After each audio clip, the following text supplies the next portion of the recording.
Hello students, कैसे हो आप लोग? कैसी चल रही है आप लोग की स्टडी? बहुत सारे बच्चों का कॉल आ रहा था, बहुत सारे बच्चे व्हाट्सएप पे कांटेक्ट कर रहे थे। तो आप लोगों के लिए हमने ऑनलाइन क्लासेस भी शुरू कर दी है और क्लासेस शुरू हो चुके हैं। इनफैक्ट बहुत सारे बैचेस फॉर्म हो चुके हैं। जो बच्चे ऑनलाइन क्लास के लिए कांटेक्ट करना चाहते हैं तो वो मुझे व्हाट्सएप या कॉल करेंगे। आपके पास सबके पास नंबर होता ही है मेरा, तो आप ऑनलाइन क्लासेस के लिए कांटेक्ट करेंगे। और जो यूट्यूब पे हमारा कंटिन्यू चल रहा था उसको भी हम लोग कंटिन्यू कर ही रहे हैं, ये कंटिन्यूटी मेंटेन है। हमने एक चैप्टर कंप्लीट भी कर लिया है, चैप्टर नंबर 4, और इसको मैं कंटिन्यू कर रहा हूँ। अभी जो कॉम्प्लेक्स टॉपिक्स हैं उसको हम लोग कंटिन्यू करते हुए चल रहे हैं। लाइक यूनिट 1 में 1 2 3 चैप्टर्स मुझे नहीं 1 2 3 एंड 4 जो 4 चैप्टर है, 3rd चैप्टर हमने कंटिन्यू कर लिया था। तो 4th और 1 2 जो है वो ज़्यादा कॉन्सेप्ट वाइज वहाँ पे देखने की चीज़ें नहीं, आप पढ़ के भी बहुत सारी चीज़ें समझ सकते हो। हालांकि हम लोग उसके भी वीडियो लेक्चर्स लेके आ रहे हैं, बट अभी 3rd चैप्टर के बाद सीधे मैं आपका जो थोड़ा सा इंटरेस्टिंग भी है और ऐसा बोल सकते हो कि क्वेश्चंस भी आपके नीट एग्जामिनेशन में आते हैं, तो उस टॉपिक को हम लोग कंटिन्यू कर रहे हैं। और चैप्टर नंबर 5 जो आपका है उसको हम लोग स्टार्ट करने जा रहे हैं, दैट इज़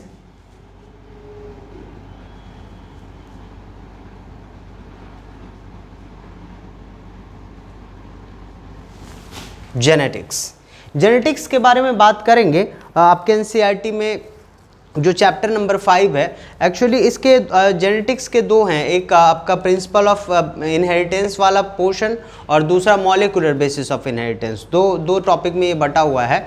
तो जो फर्स्ट है जेनेटिक्स 1 बोल सकते हो आप इसको हम लोग आज कंटिन्यू करेंगे। आज मैं बस बेसिक इंट्रोडक्शन आपको बताने वाला हूँ, एक्चुअली है क्या ये, इसके बारे में हम लोग बात करें तो देखो, मैंने हमेशा बोला आपको कि हर टॉपिक का जो नेम है उसमें उसकी सारी कहानी छुपी हुई है। ठीक है, मैं यहां से एक वर्ड निकाल रहा हूं, देखो जरा ध्यान से समझना है इसको।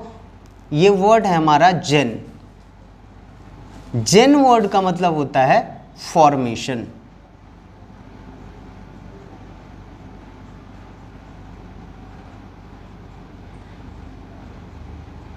ठीक है, फॉर्मेशन, किसी चीज का बनना। अगर वहीं पे मैं दूसरा वर्ड यहां से उठाऊं ना, अब बहुत आसानी से देखोगे, थोड़ा सा इसको आगे ले जाओ तो देखो एक वर्ड मिल जाएगा आपको, जीन। ये वर्ड हमें मिला है जीन। अब ये जीन है क्या, यही समझना है सबसे पहले। दूसरी बात मैं आपको समझाऊंगा जो सबसे इंपॉर्टेंट है और जेनेटिक्स पढ़ते हुए आपके दिमाग में हमेशा रहना चाहिए कि जेनेटिक्स की पूरी कहानी जो है वो बात कहाँ पे हो रहा है, तो ऐसे ऑर्गेनिज्म में हो रहा है जहाँ पे रिप्रोडक्शन होगा सेक्सुअल।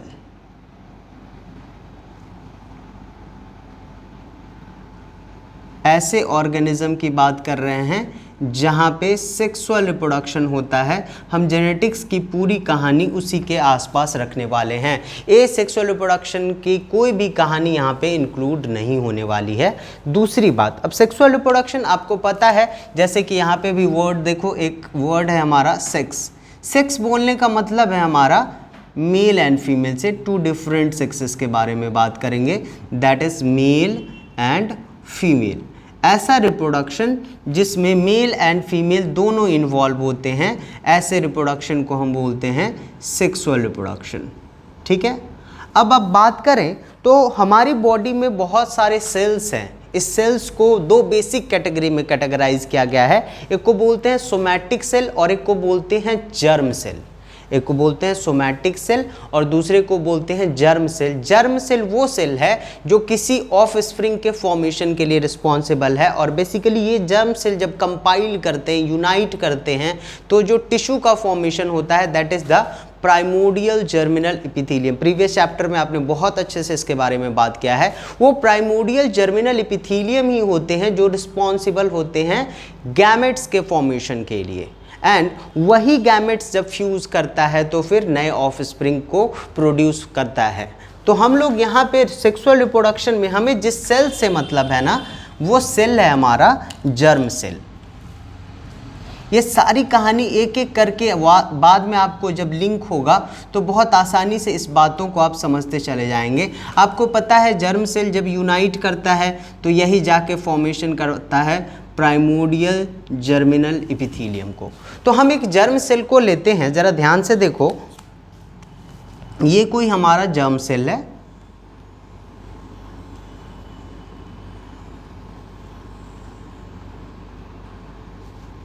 अब इस जर्म सेल में बात करें तो इसके अंदर में इसका न्यूक्लियस भी है, इसके साइटोप्लाज्म है, इसके बहुत सारे जितने भी सेलुलर कंपोनेंट्स हैं वो सारी चीज़ें हैं इसके अंदर में प्रेजेंट।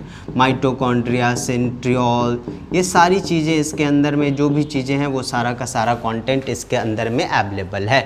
ये हमारा जर्म सेल है, इसी जर्म सेल को हम देख रहे हैं। अब इस जर्म सेल के हम न्यूक्लियस की सिर्फ बात करेंगे, इस न्यूक्लियस की सिर्फ बात कर रहे हैं, ठीक है।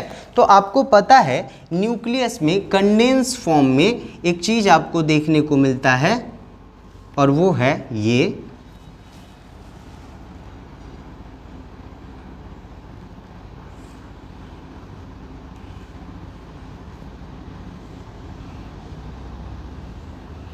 आप इसको बहुत अच्छे से जानते हैं, यह है हमारा क्रोमोसोम।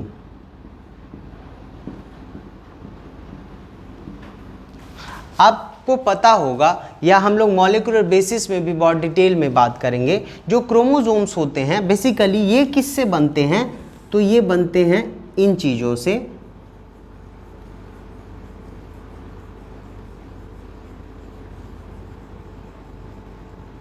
ये जो फाइबर्स दिख रहे हैं दैट इज द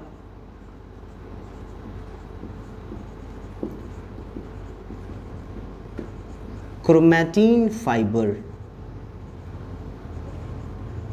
यह है हमारा क्रोमैटिन फाइबर, ठीक है। अब क्रोमैटिन फाइबर के साथ साथ कुछ प्रोटीन्स भी होते हैं जो कंडेंस करके फिर क्रोमोसोम का फॉर्मेशन करते हैं। अब इस क्रोमैटिन फाइबर की बात करें तो यहाँ पे ये किन चीज़ों से बनता है, तो इनमें भी बहुत सारी चीज़ें होती है जिन चीज़ों से हमें अभी मतलब है, मैं सिर्फ वही चीज़ आपको दिखा रहा हूँ। वो है हमारा ये चीज़, देखो क्या है ये,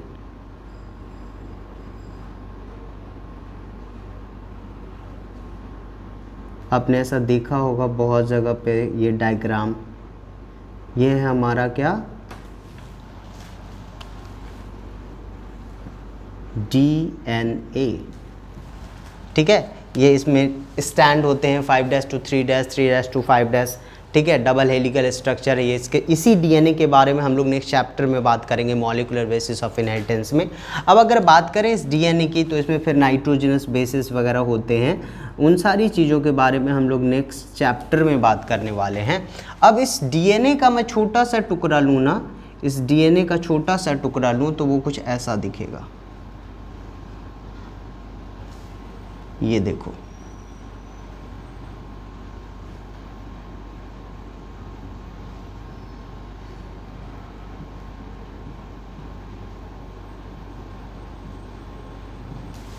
और ये जो छोटा सा टुकड़ा है दैट इज द जीन। और अगर हम बात करें तो इस न्यूक्लियस में ऐसे ऐसे बहुत सारे जीन होंगे। तो अगर हम जीन को डिफाइन करने वाले हैं तो जीन को डिफाइन करते हैं क्या, smallest unit of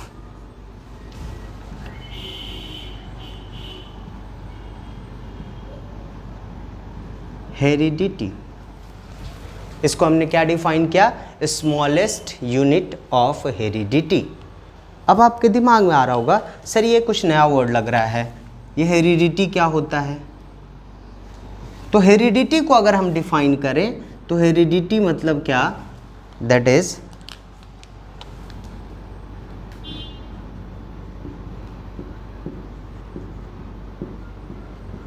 transmission of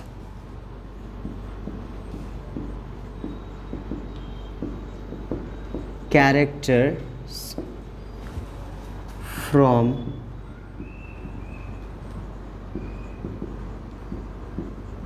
parents to offspring। Transmission of characters from parents to offspring. अब फिर से वापस से आपको नया वर्ड मिल गया कि सर कैरेक्टर क्या होता है।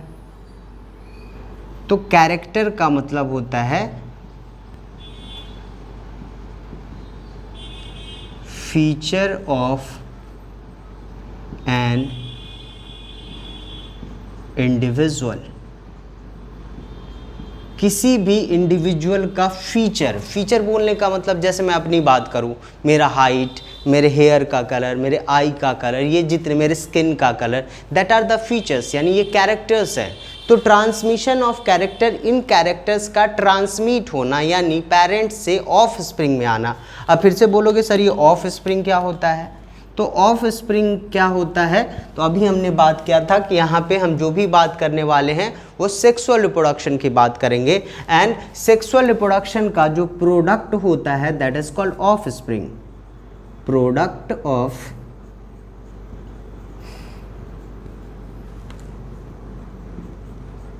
सेक्सुअल रिप्रोडक्शन, ठीक है। तो सेक्सुअल रिप्रोडक्शन हो रहा है यानी मदर फादर दोनों इन्वॉल्व हैं, मेल फीमेल दोनों इन्वॉल्व हैं, और उनमें से जो कैरेक्टर हम में ट्रांसमिट हुआ है दैट इज कॉल्ड हेरिडिटी। और उस हेरिडिटी के होने के लिए जो सबसे ज़रूरी चीज़ है, जो सबसे छोटा यूनिट है दैट इज कॉल्ड जीन। यही है हमारा जीन। तो हमने ये जीन वर्ड को देखा। अब जेनेटिक्स को भी हम डिफाइन करते हैं। तो अगर हम जेनेटिक्स को डिफाइन करें तो बहुत सिंपली इसको डिफाइन करते हैं, branch of biology that deals with क्या क्या, तो heredity and variation. Heredity and variation, ये दो चीज़ों के बारे में डील करेगा हमारा जेनेटिक्स। हेरिडिटी जिसको अभी अभी हमने डिफाइन किया, फिर से आपको नया वर्ड मिला। मैं बार बार बोलता हूँ words are very very important. पूरे जेनेटिक्स में ही नहीं पूरे बायोलॉजी में वर्ड्स का मीनिंग आपके लिए बहुत इंपॉर्टेंस रखता है। वेरिएशन की बात करें, अगर हम वेरिएशन को डिफाइन करें तो इसको हम बहुत सिंपली डिफाइन कर सकते हैं,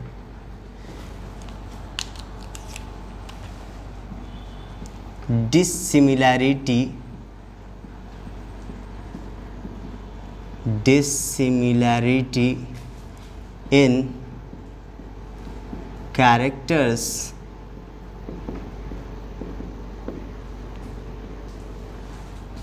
in between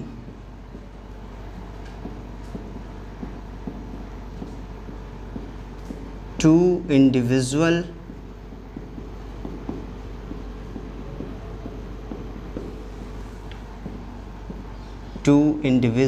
of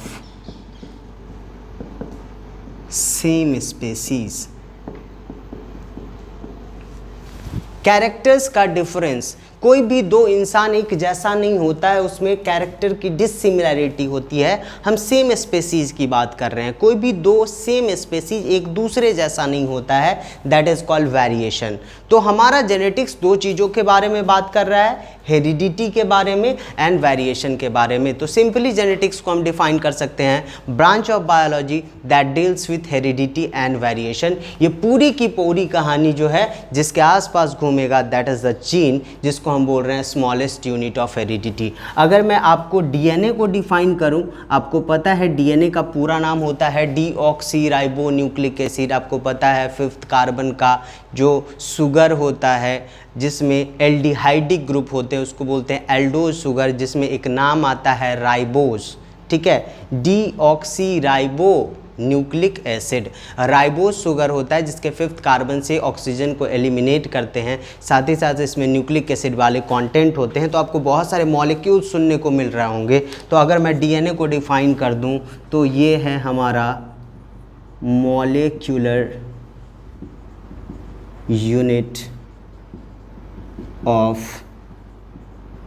हेरिडिटी, जिसके बारे में हम यहाँ पे कोई भी बात नहीं करने वाले हैं, सिंपली मैंने आपको बता दिया है। तो पूरी की पूरी जेनेटिक्स की कहानी है, जो इसका सबसे सुपीरियर चीज़ है जो हमेशा काम में आने वाला है वो है जीन। और जीन आपको पता चला कि ये डीएनए का छोटा सा टुकड़ा होता है, यानी हेरिडिटी हो उसके लिए भी जिम्मेदार जीन, वेरिएशन है उसके लिए भी जिम्मेदार जीन, यानी पूरे जेनेटिक्स की कहानी में जो सबसे इंपॉर्टेंट चीज़ है वो है जीन।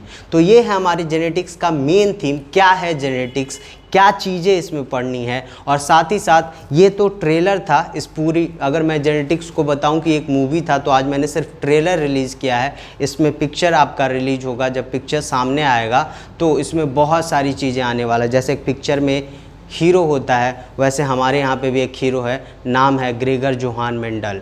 जैसे उसमें एक्ट्रेस होती है, यहाँ पे भी एक्ट्रेस होगा। जैसे सपोर्टिंग रोल में एक हीरो का दोस्त होता है, वैसे हमारे थॉमस हंट मॉर्गन साहब आएंगे। बारबरा मैकलेन टोइक आएगी जो जंपिंग जीन के बारे में बताएगी। कुल मिला के एक विलेन भी आएगा, विलेन को नहीं भूल सकते हैं, कार्ल कॉरेंस नाम का एक विलेन आएगा जो हीरो के अगेंस्ट काम करेगा और आपको पता चलेगा इनकम्प्लीट डोमिनेंस के बारे में। बहुत इंटरेस्टिंग कहानी है, हम लोग एक एक करके सारी चीज़ों को समझेंगे। और जो सबसे इम्पॉर्टेंट चीज़ है, जैसे मैंने अभी बताया, टर्मिनोलॉजी। जेनेटिक्स को समझने के लिए टर्मिनोलॉजी को समझना बहुत ही ज़रूरी है। तो इनिशियल क्लासेस 1-2 वीडियो लेक्चर्स हम लोग सिर्फ टर्मिनोलॉजी के बारे में बात करेंगे, फिर हम लोग मेंडलिज्म को स्टार्ट करेंगे। आज की कहानी यहीं तक है, हम लोग अगले वीडियो लेक्चर में मिलेंगे, बहुत सारी बात करेंगे। तब तक के लिए घर पे बने रहिए, आराम से पढ़िए, कंटिन्यू करते रहिए स्टडी को। Thank you so much.